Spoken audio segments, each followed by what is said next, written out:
Bonjour à tous et à tous, nous allons commenter aujourd'hui l'actualité avec Roland Quérol. Bonjour Roland, directeur de recherche associé à Sciences Po, directeur du CETAN, c'est le Centre d'études et d'analyse. Jean-Pierre Lecoq, bonjour, maire du 6e arrondissement de Paris, vous êtes maire UMP, tête de liste UMP, UDI, Modem au municipal, toujours pour le 6e arrondissement de Paris. Arnaud Champremier-Trigano, bonjour, éditorialiste, directeur de l'agence de communication Mediascope. Yvan Youfol, bonjour, éditorialiste au Figaro, vous animez le blog Liberté d'expression sur le Figaro.fr. Et Charb, bonjour, dessinateur, directeur de la publication de Charlie Hebdo. Charlie Hebdo, le nouvel immortel sans l'Académie, c'est un numéro spécial consacré à Cavana. Ouais. Spécial Cavana, oui. Vous avez reçu beaucoup de courriers, d'hommages. Beaucoup de courriers de gens qui ont commencé à lire avec Cavana et qui continueront à lire, j'espère, après Cavana. Oui. Et puis, on signale la parution aussi de Dégage Marine aux éditions Les Échappés, les meilleurs dessins des dessinateurs de Charlie Hebdo sur le Front National et Marine Le Pen. Les unes compris, Yvan Youfol, oui, c'est que le projet n'était pas... Je comprends le projet... J'ai du mal à comprendre, à parler le socialiste. Jean-Pierre Lecoq. Oui, non, mais tout est dit. Si vous voulez, on assiste depuis la fin de la semaine dernière à une succession de déclarations gouvernementales qui se contredisent les unes les autres. La première d'entre elles, c'était celle de Mme Bertinotti chez Apathy, justement, la semaine dernière, qui, à une réponse à une question claire, avait répondu en disant « Ce projet de loi ne comporte aucune disposition sur la PMA et la GPA, mais je laisserai éventuellement s'exprimer le Parlement ». Et puis ensuite, on a eu tout un tas de déclarations tout au long du week-end. Lundi, avec Bruno Le Roux. Hier soir, on avait compris effectivement que le président de la République avait sifflé la fin de la récréation dans l'intérêt de sa propre majorité. Et puis là, effectivement, la porte-parole du gouvernement, qui est, comme vous le dites, dans un exercice difficile, laisse entendre la vérité. C'est-à-dire que le projet de loi est repoussé. Il est repoussé, par exemple, à l'an prochain, mais que l'an prochain, peut-être que la GPA et la PMA seront à nouveau à l'ordre du jour. Ouais. Donc là, il y a un vrai problème. Il y a une vraie division, on le sent ce matin, au sein du gouvernement, enfin du Parti socialiste. Je crois qu'il faut, si vous voulez, quand même constater, au-delà des thèmes, qu'il y a effectivement une incapacité, vous l'avez reconnu, du gouvernement à s'expliquer clairement et à dialoguer sur ces questions qui sont d'une importance vitale. J'ajoute que, on l'a bien vu, on l'a bien compris, les questions économiques sont des questions qu'il a d'ailleurs du mal à traiter. Les défis sont considérables sur le plan du chômage, etc. Et malheureusement, les réponses ne sont sans doute, là encore, pas à la hauteur des défis. Donc, il a tendance, effectivement, pour satisfaire un certain nombre de lobbies qui sont à l'intérieur de la majorité présidentielle, d'avancer des questions de société ou de prendre des débats de société qui en réalité ne correspondent qu'à une minorité de la population. Alors néanmoins, vous l'avez dit, sur le projet de loi famille, je reconnais qu'il y avait par exemple de Mme Bertinotti des choses intéressantes, mais ça a été totalement occulté, effectivement, par ces débats sur lesquels Mme Bertinotti, j'ai pris son exemple et je reviens dessus parce qu'elle est en charge de la famille, n'a pas été claire. Oui. Oui, c'est Oui, puis je voudrais quand même rappeler qu'il y a quand même un phénomène important qui est apparu depuis ces 2 dernières années, c'est le fait qu'une grande partie de l'électorat catholique, j'allais dire pratiquant, a décidé de plus laisser faire.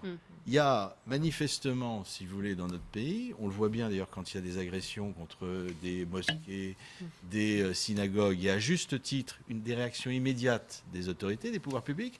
Et puis quand on voit des fémènes intervenir à Notre-Dame, s'attaquer aux cloches ou à la Madeleine, mimer l'avortement de la Vierge Marie, là, on attend plusieurs heures la réaction aussi bien du maire de Paris que du ministre de l'Intérieur. J'ai d'ailleurs écrit au ministre de l'Intérieur, il ne m'a pas répondu. Je l'ai félicité pour son action contre Dieudonné.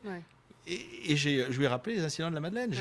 Nous aimerions, nous sommes nombreux, à ce que la religion catholique, qui est quand même la religion encore majoritaire dans ce pays, soit traitée de la même façon. Je crois que c'est ce qui exprime beaucoup de manifestants. Vous avez raison, mais je crois qu'effectivement, le gouvernement n'a pas compris quelle était cette révolte qui est apparue dès 2013 et qui, pour lui, reste une révolte réactionnaire des ultras. Tout ceci prouve, en tout cas, que, alors que le pays affronte des défis économiques majeurs, la tentation du gouvernement d'évoquer les problèmes de société se traduit par un échec patent non seulement en matière de communication, mais en matière de division de la société. Il y aurait effectivement la manifestation d'il y a 10 jours, est tout à fait condamnable, mais je dirais qu'elle n'aurait pas eu lieu et certains groupes ne seraient pas ressortis du néant s'il n'y avait pas eu ce qui était considéré comme des provocations, il faut bien le reconnaître. Ouais. Ce que je trouve, moi, le plus terrible, c'est qu'un ministre de l'Éducation nationale passe son temps à parler de la théorie du genre, alors que maintenant, tous les classements internationaux, du classement de Shanghai, le classement PRISA, prouvent que malheureusement, et j'en suis bien désolé, parce que j'en suis issu, j'ai toujours été dans des établissements publics, eh bien, l'éducation nationale française est malheureusement dans un état de déliquescence avancé. La question du genre est enseignée dans quasiment tous les pays d'Europe aujourd'hui. Oui, non mais... Vous savez. Non. En tout cas, là encore, la moitié. Et là encore, défaut d'explication. Elle n'existe pas. Mettez-vous d'accord entre vous. Alors. Défaut d'explication. C'est l'idée de distinguer le sexe. Bon, écoutez, c'est pas sérieux. Une donnée biologique et le genre. Oui. C'est assez simple. Enfin, il faudrait... Et en fait, c'est un programme qui vise à lutter contre les a priori. Initié par l'ABC de l'égalité vise à déconstruire. Le permet de distinguer les gens, pas seulement en fonction de leur identité sexuelle biologique. Mais c'est pas une théorie, une doctrine. Si, c'est une idéologie, et l'ABC de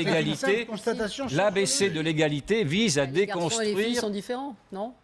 Il y a une différence, à mon avis, biologique. Voilà. Non, mais attendez, si on peut faire une seconde là-dessus. Oui, un petit mot sur la théorie des genres. En fait, c'est des études convergentes sur la thématique du genre qu'on appelle la théorie des genres. Elle travaille sur le fait que les distinctions biologiques initiales ont conduit à des distinctions sociales. Et inégalitaires. Et donc, elle essaye de remettre en place en disant, oui, il y a des différences biologiques, mais les distinctions sociales inégalitaires n'ont pas de raison de découler de la biologie. C'est ça. Voilà. C'est beaucoup plus grave que ça. Quand ça a été présenté aux États-Unis, la droite, les Tea Party, l'aile droite du Parti républicain a dit c'est une théorie, c'est une idéologie où des transsexuels vont venir expliquer aux enfants qu'il faut jouer avec des poupées et se mettre des petites jupes pour les petits garçons. Voilà. C'est aujourd'hui ce qu'on a en France. C'est la même propagande d'une franchise très réac. Mais la une de l'opinion, le petit chaperon rouge. Il y a aussi, moi j'avais regardé, il y a toute une théorie ici sur les princesses. Les princesses ne sont pas obligatoirement des filles. Mais oui, mais moi mes filles sont convaincues que Titi est une petite fille. Alors pour moi, ça a toujours été un garçon. Qu'est-ce que vous voulez? C'est-à-dire qu'il y a une projection. Il y a une étonnante malhonnêteté. Attendez, elles sont sûres que c'est. Permettez, non, mais il y a une étonnante malhonnêteté. J'ai découvert il y a 3 mois. Donc mais c'est pas appris à l'école. C'est que pour l'enfant, c'est un mélange qui permet de s'identifier facilement. Alors attendez, on va continuer. Je vous fais une proposition. Alors allez-y, comme il y a des aspects philosophiques que vous allez dire très bien expliqués, eh bien écoutez, on peut attendre. Repoussons cette théorie au programme de philosophie de terminale, on s'ennuie un peu. Et en revanche, revenons sur les fondamentaux de l'apprentissage à l'école élémentaire. Je crois qu'il y a beaucoup de choses à faire. Tout est concentré sur le CP. Bien, écoutez, moi j'ai été adjoint au maire pendant longtemps. Je considère qu'en maternelle, les enfants s'ennuient. Apprenons-leur plutôt à écrire et à lire. Et puis ça sera très bien. Yvan, vous vouliez dire quoi? C'était ce que je voulais dire. Il faut une échelle des peines dans cette société. Sans doute, mais c'est le propre de la liberté d'appréciation du juge, de cette combinaison, avec une justice, effectivement, comparution immédiate, qui sont quand même sous pression médiatique, l'opinion publique et avec la force des réseaux, comme ça a été dit, la force des réseaux sociaux, où vous pouvez effectivement maintenant mettre n'importe quoi et susciter effectivement des réactions. Je crois que c'est un cocktail de tout ça. Dans lequel l'opinion publique est très présente. Très présent, encore une fois, on rejoint ce qu'on disait. Dans la comparution immédiate, on n'est que sur... Merci à tous les 5. Le débat, oui, est terminé. Et tout de suite, le journal sur LCI.